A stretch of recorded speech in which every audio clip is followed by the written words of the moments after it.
Elles font l'objet de négociations depuis plusieurs années entre professionnels et pouvoirs publics. Les nouvelles dispositions du permis de conduire sont toujours en cours de discussion. Alors, où en est-on précisément? C'est le thème de notre grand direct du midi. Franck Ménestret et ses invités sont installés sur le parking du Parc des Sports de Dijon.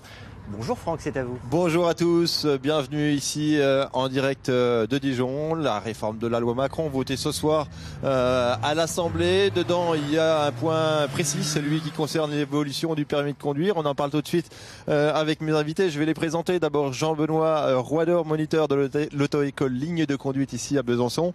Bonjour. Et à vos côtés, Julien Laziou, fondateur du Permis Malin. Bonjour. On a choisi cette thématique aujourd'hui parce qu'effectivement, il y a une évolution, on va dire, de la profession de moniteur d'auto-école. Vous étiez mobilisé ces dernières semaines. Est-ce que vous pouvez nous expliquer pourquoi? On a vu des auto-écoles, on va voir les images un petit peu partout à travers la France. Alors effectivement, il y a eu une très grosse mobilisation des auto-écoles dernièrement contre le projet de loi Macron et notamment certains articles, car évidemment tout n'est pas acheté dans ce projet de loi. Il y a beaucoup de choses sur lesquelles les auto-écoles sont d'accord, mais il y a 3 points notamment qui posent problème aux auto-écoles. Rapidement, la suppression des 20 heures de conduite, qui nous paraît être un pas en arrière 20 énorme. 20 heures de conduite obligatoire avant de se présenter à l'examen. Exactement, et supprimer ces 20 heures serait pour nous un gros pas en arrière. Dans cet article apparaît aussi une possibilité de faire l'évaluation de conduite via Internet, ce qui nous paraît complètement absurde, tout simplement. Et puis dernier point qui peut poser problème effectivement concernant les loueurs de véhicules équipés double commande, et puis un accès qui serait beaucoup plus facile et déréglementé à ce niveau-là. Alors justement, vous évoquez les loueurs de voitures double commande, on va revenir vers vous évidemment. Julien Laziou, fondateur de Permis Malin, vous êtes un des précurseurs dans cette activité-là, louer des voitures double pédale. C'était quoi l'idée il y a 6 ans quand vous avez lancé cette affaire? Alors l'idée en fait c'était de solutionner un problème qu'on avait notamment en Ile-de-France, qui était le coût du permis de conduire qui était exorbitant. Il faut savoir que maintenant aujourd'hui une heure de conduite coûte environ 50 €. C'est vrai que l'objectif de Permis Malin c'était de proposer une heure de conduite qui soit 3 fois moins chère que celle de l'auto-école, pour une bonne raison, c'est qu'en fait il n'y a pas de moniteur dans nos véhicules et que c'est directement des parents ou des proches qui accompagnent leurs enfants dans les voitures. Est-ce que ça veut dire que dans le cadre de ce qui va être discuté ce soir à l'Assemblée nationale, demain quelqu'un peut venir vous voir et dire voilà, moi je sors pas d'une auto-école, j'ai rien appris en auto-école, j'ai jamais pris un volant entre les mains, je vais vous louer une voiture et je vais partir avec mon frère ou mon père qui va m'apprendre à conduire? Alors pas exactement, il faut savoir qu'aujourd'hui, comment nous fonctionnons, nous avons imposé en fait l'obligation d'avoir effectué au minimum 20 heures de conduite au préalable dans une auto-école. Donc les bases elles sont faites directement par le biais de l'auto-école, donc c'est de l'enseignement, et c'est au-delà de ces 20 heures de conduite-là qu'on accepte de louer nos véhicules, parce que là on considère que c'est de la pratique. Oui, mais là, Julien va vous faire réagir, j'imagine que vous devez réagir. Là, il le fait par bonne conscience, mais si demain vous avez des concurrents qui n'ont pas cette exigence-là de 20 heures en auto-école, vous allez vous aligner sur vos confrères qui vont être moins exigeants. Qu'est-ce que vous en pensez?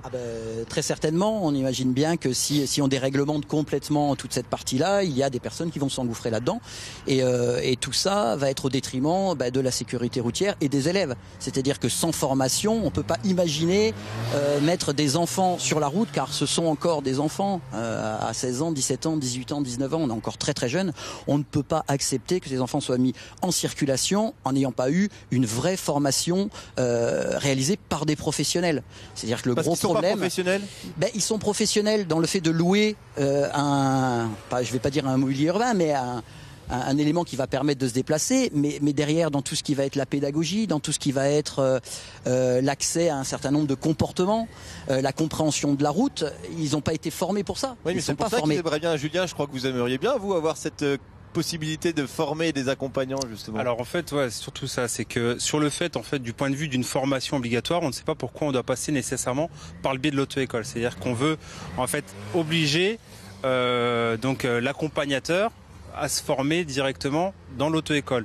la question est pourquoi nous-mêmes loueurs, nous ne pouvons pas en fait, par exemple, embaucher des moniteurs auto-école directement pour pouvoir former ces mêmes accompagnateurs, étant donné que la formation sera identique, sauf qu'elle passera pas par le biais de l'auto-école, mais directement par notre biais. Vous mettez souvent en avant aussi l'exemple de la conduite accompagnée. Vous dites quand un papa monte à côté de son fils au volant, il n'a pas été formé. Comment vous réagissez à ça? Il a été formé. Que ce soit pour de la conduite accompagnée ou de la conduite supervisée, il y a des rendez-vous obligatoires. Il y a un rendez-vous préalable en fin de formation. Donc il y a 2 heures de formation obligatoire avec un professionnel. Et ensuite des rendez-vous pédagogiques qui vont émailler le cursus éducatif de l'enfant. Je vous vois hocher la tête. En fait, c'est faux. Concrètement, aujourd'hui, la conduite accompagnée, la conduite supervisée, faut être clair, il n'y a pas de formation pour l'accompagnateur. Je vais vous expliquer simplement pourquoi.